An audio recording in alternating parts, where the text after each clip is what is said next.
I woke up this morning at Morgan and Wells Bed and Breakfast, and I had a great night's rest. And it's made all the better with the smell of coffee brewing and breakfast being prepared. You get to enjoy all the comforts of home without doing all the work. What a treat. Today we will eat well and learn about the historic Guffey House, now known as Morgan and Wells Bed and Breakfast in Shelby, North Carolina. I'm going to meet with Ted Alexander, the Regional Director for Preservation North Carolina. Hey, Ted. Hey, Carl, how are you? I'm great. How are you? I'm doing just great. Doing My real gosh, well. you know, here we are at Morgan and Wells, which has turned out to be more than an address, right? You're exactly right about that. It's now a destination.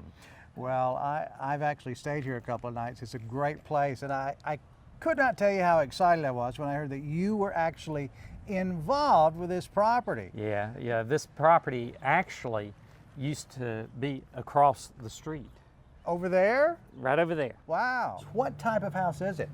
Technically, it would be considered an arts and crafts house, a craftsman style house. Right. The arts and crafts movement began in California back in the early 1900s by a couple of architects with a last name of Green. Okay. Their philosophy was that they were eschewing all of the past historical associations. They wanted to create something new.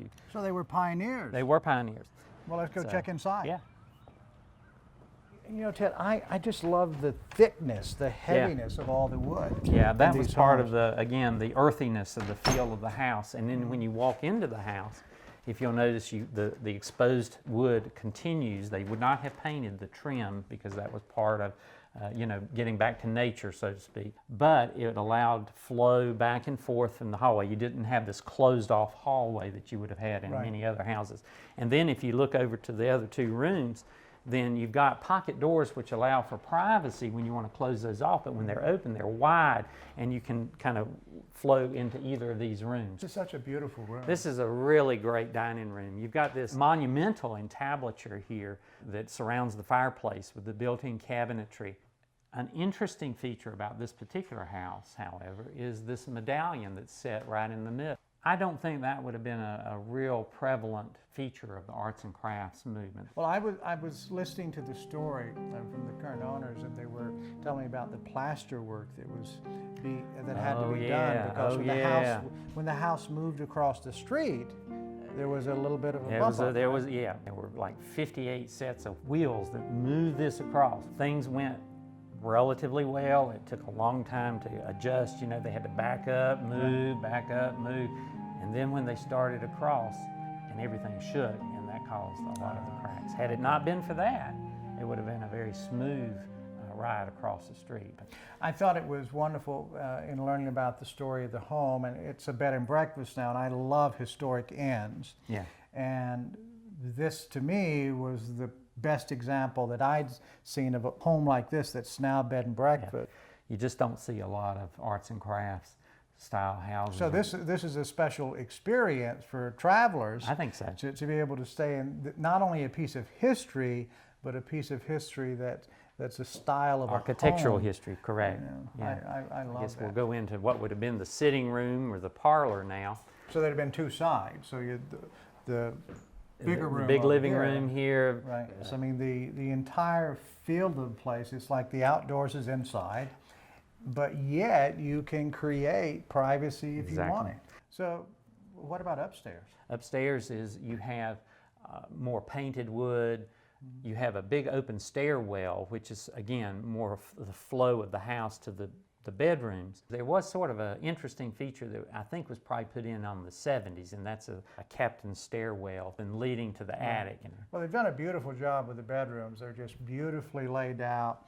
The comfort of this house is really quite spectacular. Oh, yeah. I mean, I sat here with a table full of people and hear story after story about how comfortable this house is and how mentally it seems to almost declutter, which helps us de-stress. Yeah, we all need that. But it's great for a B&B, that's for sure. Yeah, that's what you want.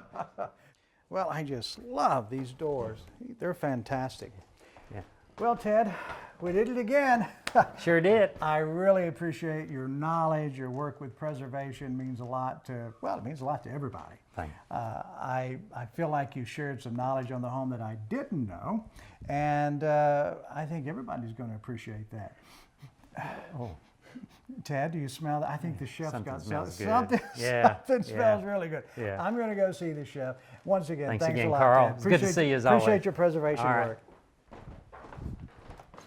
Good morning, Carl. Hey, Chef Christine, how are you? I am excellent. So great to see you. Well, this is an exciting time of the day. That's where we come in. You know, folks, I think this is one of the best parts of staying at a great bed and breakfast. Well, a good bed, of course, and then the breakfast. Okay, Chef, So it's now time to taste, it's isn't time it? to taste. You do all this work. I mean, I can't believe for a moment you never taste your own Oh, food. I always do. The fruits of my labor, I always do. I would think so. Here we go. All right? That's so delicious. If you like to travel as much as I do, you know how it makes you feel when you discover the perfect new place to stay. I love finding a clean, comfortable place that has a strong sense of history and great Southern hospitality. And it's clear from the happy people and the guest room journals that I'm not alone in my observations. And that's why Morgan & Wells Bed and Breakfast in Shelby, North Carolina is on our must-visit list.